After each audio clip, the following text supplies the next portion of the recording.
I'm Shaun from My Mental Health.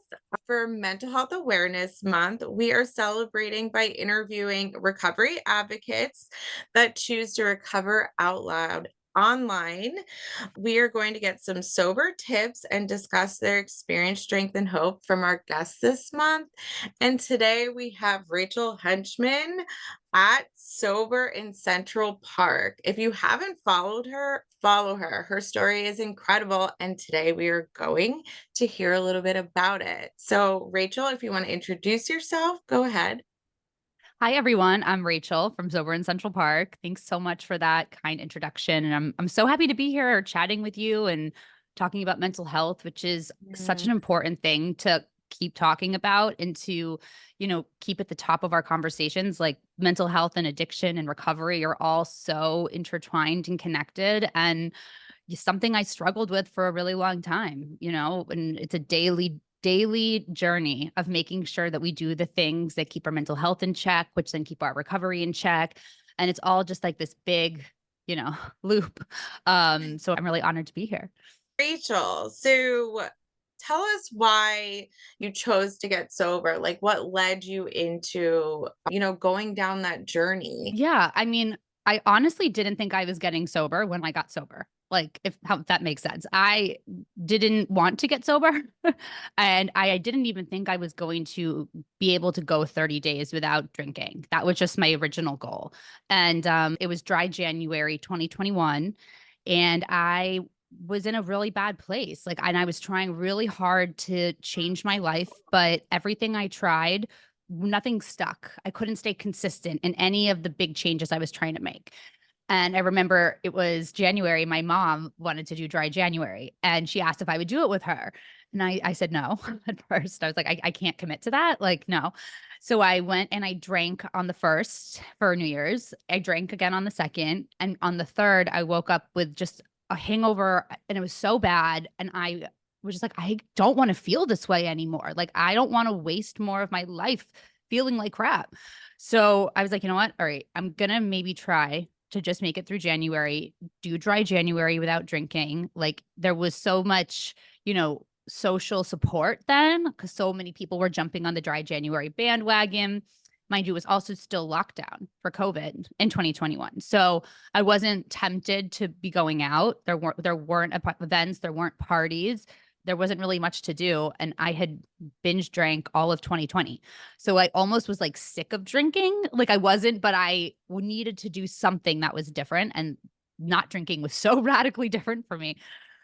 But honestly, I really didn't think was going to make it more than 7 days. Like I just was like, you know what, we'll see what happens. So, the first week was hard, right? And don't get me wrong, it was hard the first 30 days, but it wasn't as hard as I thought it was going to be, if that makes sense. Like I was like, oh, okay, I can do this. I can do the 30 days. Like once I got going. And at the end of the month, one of my friends who was a big drinking friend of mine, we went out to dinner and he was like, "Are you ready to drink now? Let's go." And I looked at him and I was like, "No. Like, no, I don't want to drink now. I feel great. Like, I want to see how long I can go." And he was like, he was upset. Like, he definitely wanted his drinking buddy back. And I just remember looking at him and being like, "Why? What am I going to do? Like, why am I going to throw away all the progress I just made over the last 30 days to have a drink?" So I didn't tell myself I was getting sober forever. I didn't tell myself I was never drinking again. I just told myself like I'm gonna just see how long I can go. And before I stopped drinking, I mean, my life really wasn't it didn't have a lot of joy. It didn't have a lot of like happiness or purpose or I kind of was just going through the motions and surviving. In 2020, I lost my job, like a lot of people. I was furloughed. I'd worked at a Mhm. nonprofit, a gym nonprofit. And then I didn't have any motivation to even try to get another job. Like I was living off the unemployment. I left the city. I came back. Um, and I just didn't want to go through life like that anymore. Most of my 20s were spent just like either drinking or hungover or feeling like crap. My ADHD like was so bad during that time too because drinking really affects our mental health, especially if you have, if you're neurodivergent, just different, have your brain's just different.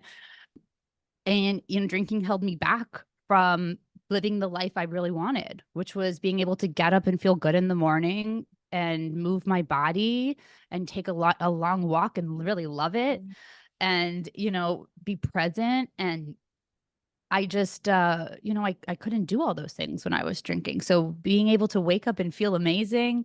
And I started moving my body every morning and walking in Central Park with my dog. And I knew that if I went back to drinking, all of those things would go away. So that really is like, in my anxiety, I was so anxious all the time for so long, like to the point where I was borderline paranoid. Like at times I Mm. was paranoid. Like I either thought like my neighbors were spying on me, or people were listening to me, or people in when I would go out, I would think they were like looking at me. I mean, it was like crazy. And that was all because of the drinking.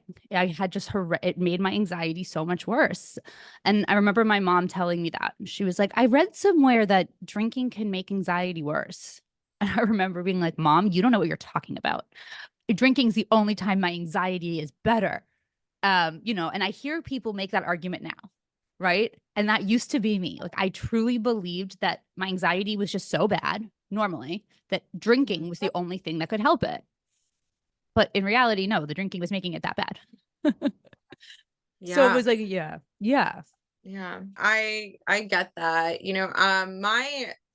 My recovery, I was into harder drugs and I really, like I had to get sober or, if I keep going, like it's jails, institutions, and death. But, I love that now people are getting sober just to almost feel better and live a better life. Like, how amazing is that?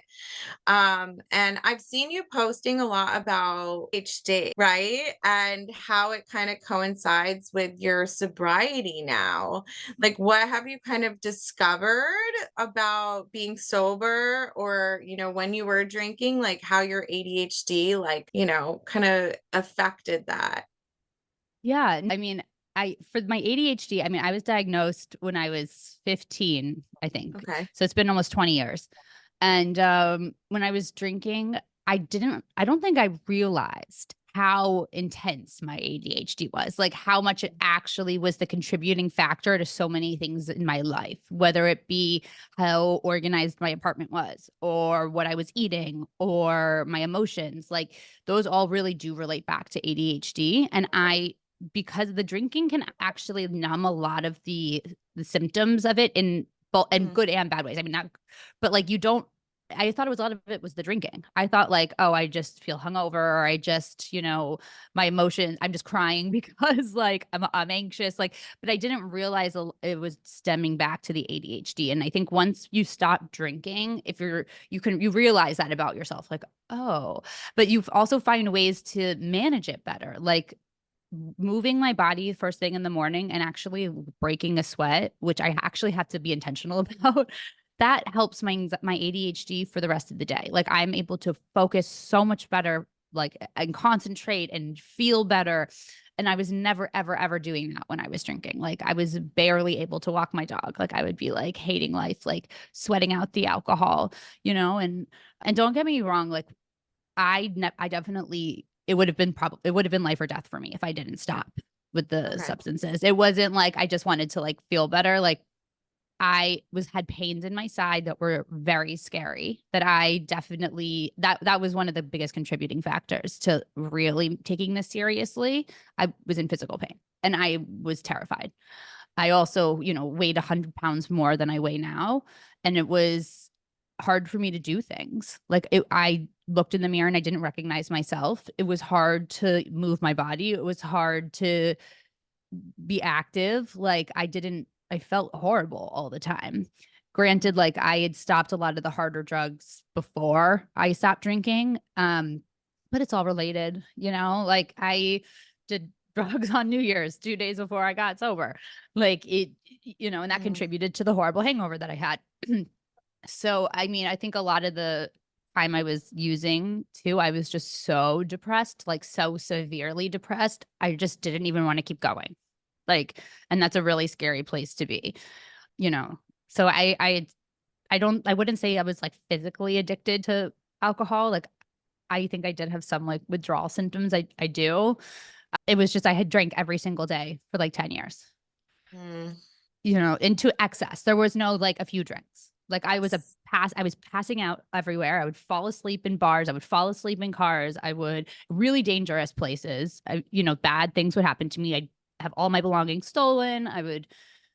It was very dangerous. A lot of the stuff I was doing, especially being here in New York City. So I Mm, do feel very grateful that, I made it out of that. And I yeah. feel like like guardian angels were looking over me, um, or something. I just hated my life. I hated every single thing about it.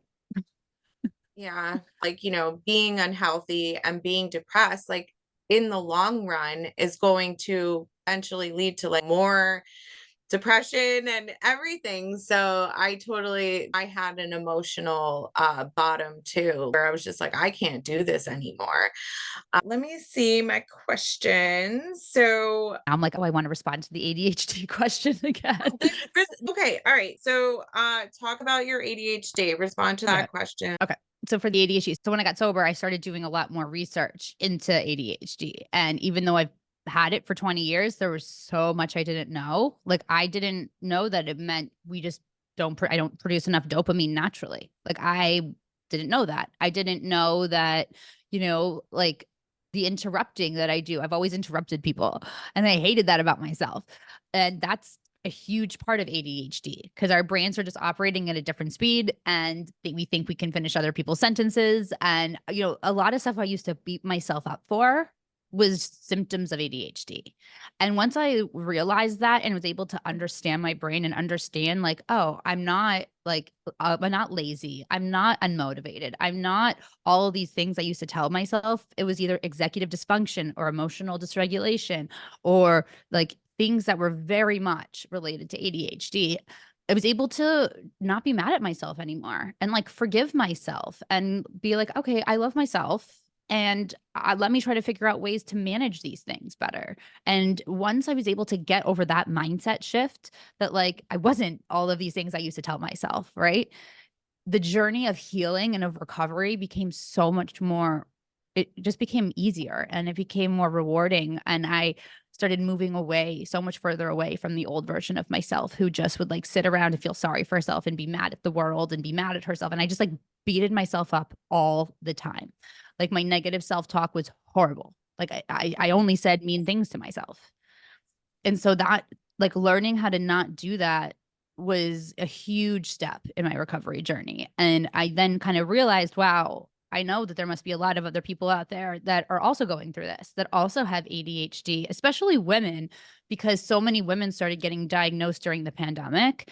And I, have been fortunate enough to know that I was ADHD for all these years, but like I couldn't imagine the feeling of being ADHD, not knowing it. And so then you're beating yourself up like times 10 because you have no idea. You didn't even know that like you're neurodivergent. So, anyways, I was thinking about this and I realized like dopamine in our brain, like alcohol, like releases dopamine very, very quickly. So, no wonder a lot of ADHD people have substance abuse issues. Alcohol, nicotine, like music, people, like these are all release dopamine. So, I I think the statistic is over 25% of people in recovery are diagnosed with ADHD. And I know that that number has to be so much higher because that's just people who are diagnosed and who take the survey. So, it's just hugely linked and no one was talking about it. And I was like, why is no one talking about this? Like, it's so clear to me. So then I really wanted to kind of advocate and use my voice to reach other women specifically who were struggling and might have felt really alone and isolated the way I felt for so long. So that's kind of, where the ADHD portion of my recovery and recovering out loud and talking about it really came into play. Yeah. I mean, personally, I think you're absolutely correct. Like, not a lot of people talk about it because you're kind of like self medicating. I think like having someone like neurodivergent in my family now, everybody does think differently. And I think it's really great that you're speaking up for people who are neurodivergent and ADHD. I know a lot of women, I know like two, I'm in my 30s. I know two women who have been diagnosed with ADHD in their 30s. And I've been like, do I have it? I like that you advocate for that because it really isn't talked about much. It's also Sorry, go. it is genetic. So, and if you Okay. think you might have it, there's a chance you probably do because it's very for women, it looks so different than it looks in men, and it looks like internalized anxiety a lot of the time in Mhm. women. And like not I'm ADD and ADHD, so I'm like a lot more easy I think to spot. But a lot of women, especially women I work with, are undiagnosed and they don't, and I can just kind of tell based on talking to someone. If I talk to someone enough, I can kind of like, I don't know, it's that vibe, that frequency. I'm like, I think you might be ADHD. I'm not a doctor, but you might want to go talk to your doctor. And I talk to what people DM me who are in their 60s who are getting diagnosed, 40s, 50s, 60s. I mean, and it's like, and it's just a relief because you're like, oh my gosh, like this all makes so much sense, Yeah. you know? Yeah, And it's such a absolutely. it is a spectrum, you know? Yeah. Yeah. I love how you were talking about negative self-talk because, when I came in, my self-esteem was I would say in the negative, because I was just not doing esteemable acts. I was abusing my body, and it was cycle that you were talking about. What do you do today to help with that negative self-talk? I mean, I honestly don't have much negative self-talk anymore. Like, Ooh, I mean, I work, I don't know. I worked on it so much that first year, like to the point where, I mean, I would just talk back to the narrator in my head. Like, and I think I probably still do. I mean, if you walk by my apartment, you probably think I'm nuts. Like I'm either talking to my dog, I'm talking to myself, like I'm always just talking out loud. But if that narrator in my head ever says something like, why did you do that? That was stupid. You're an idiot. Like any of those things, I will literally be like, no, I'm not. I'm trying my best. Like I did that because I thought that was right. Like I will respond to the narrator and tell it that it's wrong or tell it to be quiet and tell myself, no, it's okay. Like you're the best you can. Like you're trying. You're not stupid. You're not dumb.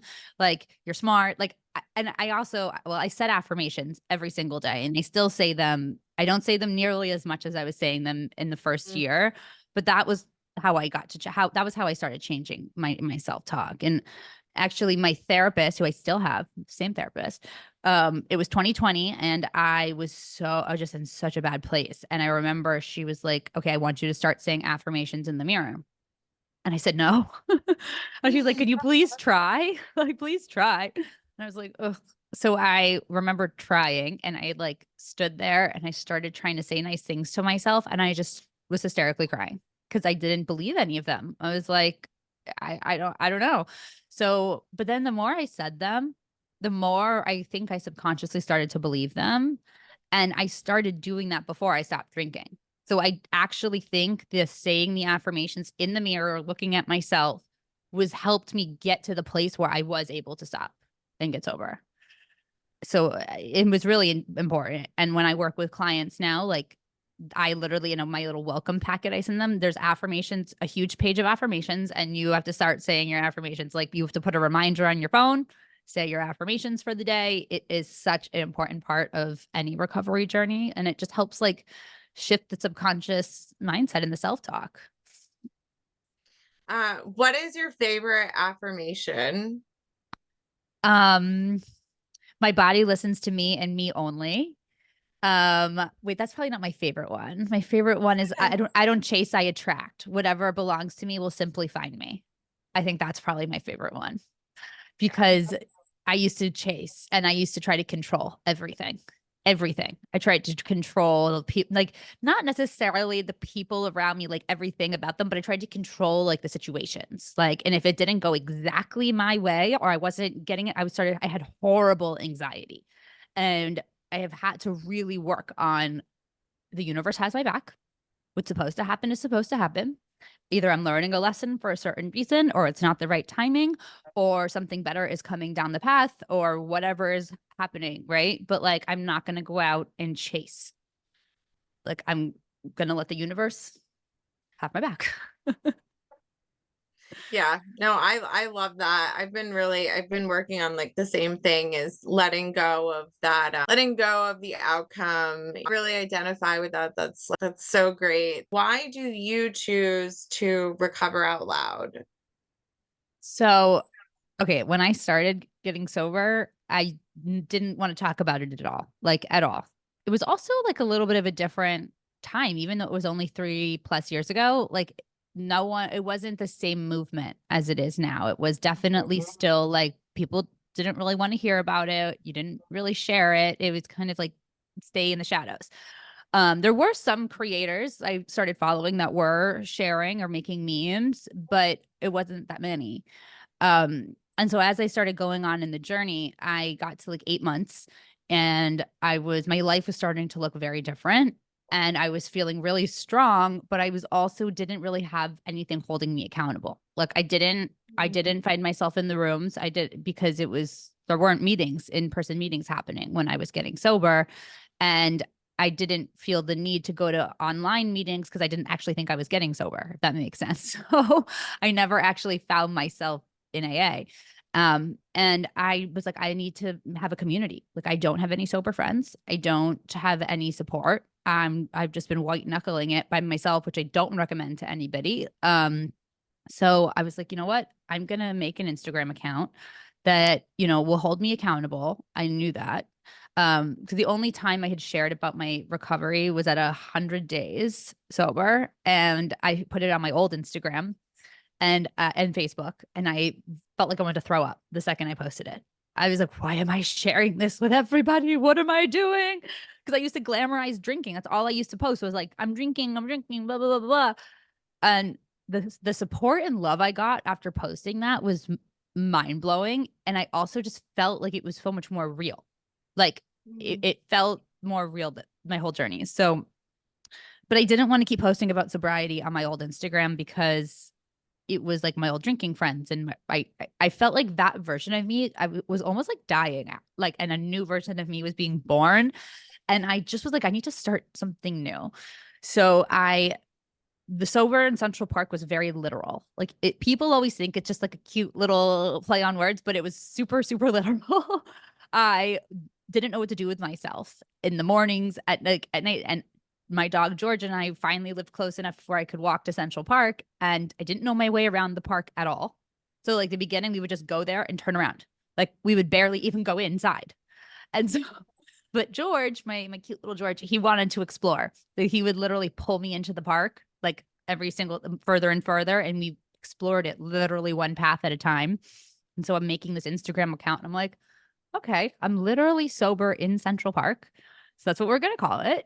I didn't even know if I was gonna show my face for the first two posts, and the third one, I was like, all right, we're doing transformation, all or nothing mentality.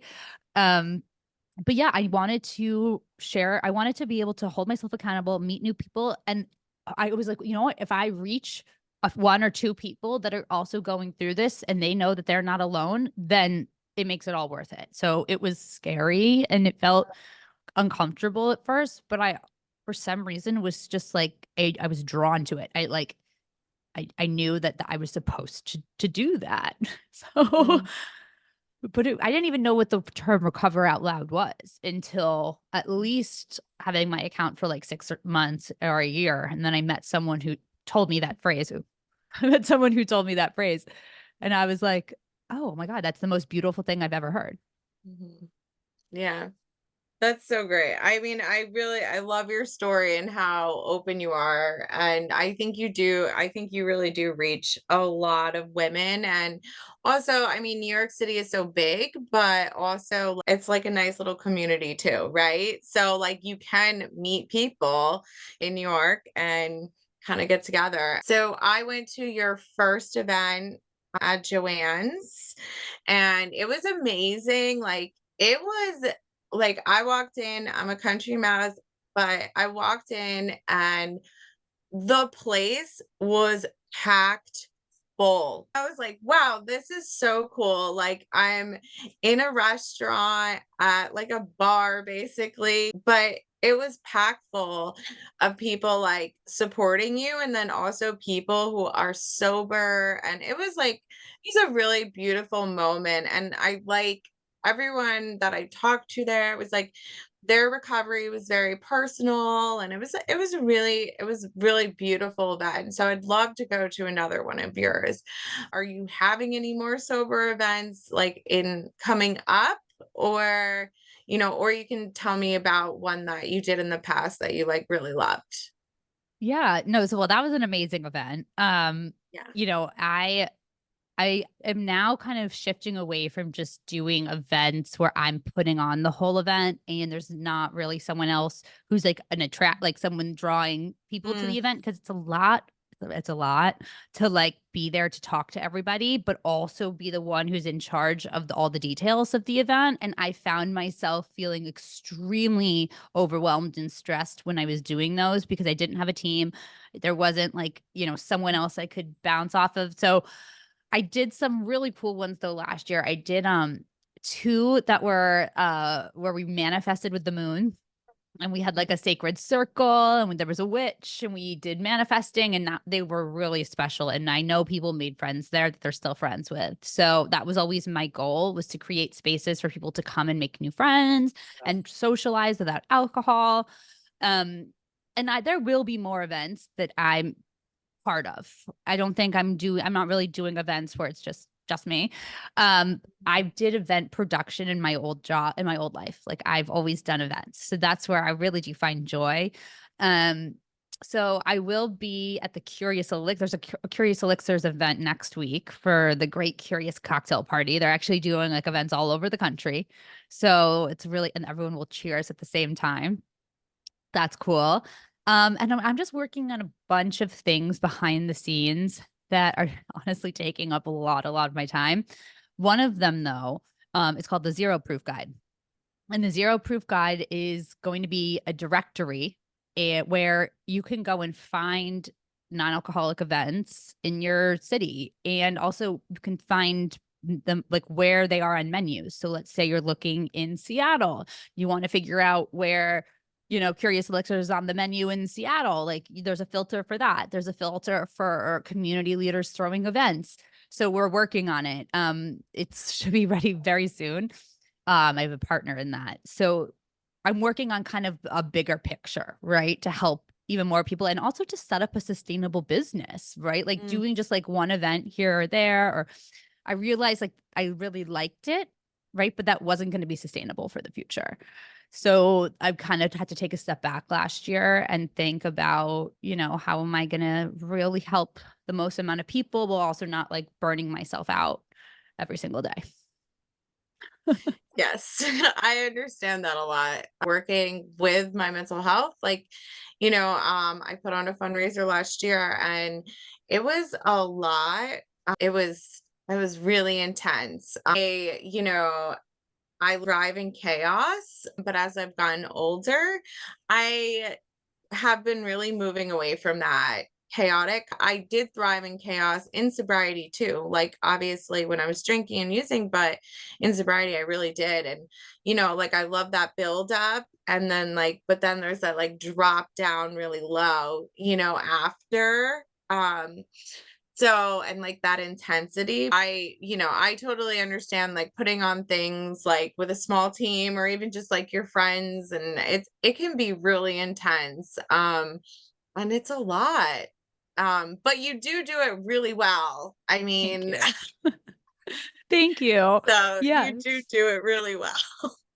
Thank you. Yeah, no, I mean, I still will do some events. I've partnered Mm, up with Dave Mannheim. He's the brains behind Dopey Podcast. I've done some events with him. I helped out with DopeyCon. I'm sure I'll be helping again this year. Um, you know, I was just spoke on a panel at Rent Many Lounge downtown. Part of 9 other speakers. It was so amazing. Yeah, I mean, yeah, I'm still going to be around at doing events and you never know what's going to happen. But right now, yeah, I think I learned a lot of lessons last year. Last year was a really tough year for me in terms of business, like trying to figure out how to be an entrepreneur, trying to figure out what that looked like with my sobriety and how to juggle everything and not burn out. And it was a lot. And I learned a lot of really hard lessons that I'm trying to apply now to this year. And I didn't give up. I could have given up after last year, really. So yeah, I'm just really trying to trust the universe and remind myself it has my back. Things are going to work out, and you just never know what's in store.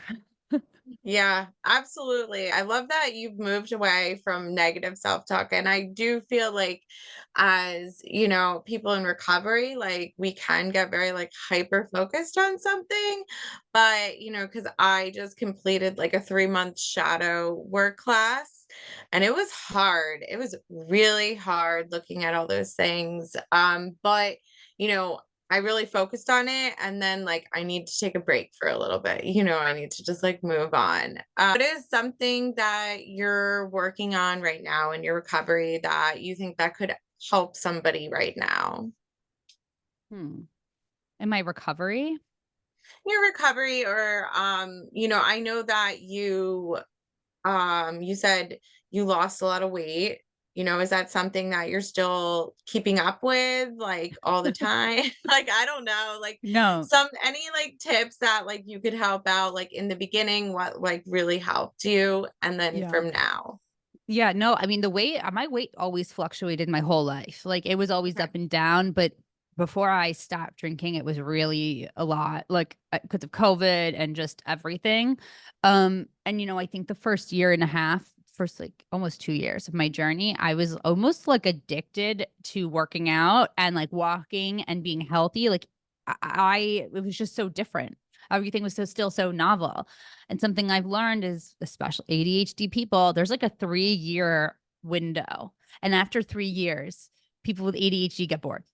And and I looked back at like even my resume for jobs, I had never lasted more than 3 years somewhere. Like, it is so true. So I gained some weight last year. It kind of like, but I wasn't beating myself up. It just kind of happened. I don't weigh myself. Like, I just kind of see how my clothes fit.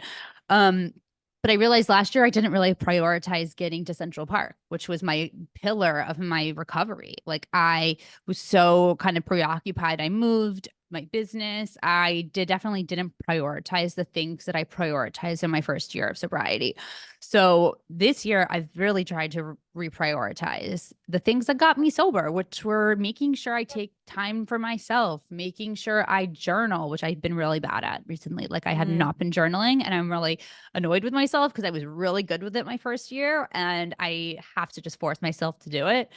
I'm trying to balance, still find the balance, and make sure that I'm taking care of myself in a way that's healthy and not just, going back. It's easy to slip into old routines and patterns, whether it's scrolling on your phone instead of reading a book or, cutting down your workout because you're, and whatever it is. So those are things I'm really trying to work on right now. Staying consistent, getting back to the basics. Yeah, I think the first year it was still everything was so novel and new and exciting. And once you get into the routine of sobriety, it just becomes your new normal. Right. yeah. So I'm still always trying to find ways to push myself out of my comfort zone, keep it, exciting to me and just keep going. Yeah, absolutely agree. I feel like in my sobriety, I keep reaching new levels of like honesty with myself. At like first, like I was in deep denial about my drinking and using, and I didn't want to look for it. And then I started looking at it and I decided to get sober. And then, every year and the more progression, I'm like, oh, wow, maybe I should look at this trauma and work through this. There's just like a lot of levels of honesty that I've like gone through throughout the years where I'm like, okay, I'm ready to look at this. I feel it's like, I feel healthy enough or like at this point in time, like this is something I could deal with. Do you have any other things that you want to leave us with or talk about before you go? I think, my biggest pieces of advice for anyone starting a journey is if you don't change up a lot of things, you're going to find yourself back in the same situations that led you to want to drink or use in the first place. Right. So I've heard people say, like, don't change everything at once. And honestly, I disagree with that. Like, you don't want to change everything, but you do want to change a lot. Like, you want to change who you're hanging out with, your routines, what you're doing with your time, even what you're drinking. Like, I know some people are fine with just water, but like that's not enough for me. Like, I want all of the seltzers. I want all of the non-alcoholic beverages. Like, I want to try everything and keep it fun and exciting. And my fridge is just like stocked with all these different non-alcoholic drinks. But the drink that helped me the most in the beginning was tea. Every single time I wanted a beverage, a drink, I went and I made a cup of tea. And I had never been a tea drinker. I went to the store and bought literally every flavor I could find. I had 2 bins, one for caffeine, one for no caffeine. And I made like 10 cups of tea a day. It was ridiculous, but it really helped. And I would move my body. If I wanted to drink, I would either make a cup of tea or just like get out and start walking. And those 2 things like saved me in that first year. So, you know, if you're listening and you need help, like, you're not alone, and reach out to someone that you trust and that, you relate, that you think will get you. There's a whole community waiting to support you and help you. Well, I just want to thank you so much for coming on in lieu of Mental Health Awareness in May. Rachel, you are amazing. I will keep everyone updated with what you're doing, and I'll put some links down below if you want to find her and follow her. So I just want to thank you again for coming on. Thanks so much for having me. This was so nice.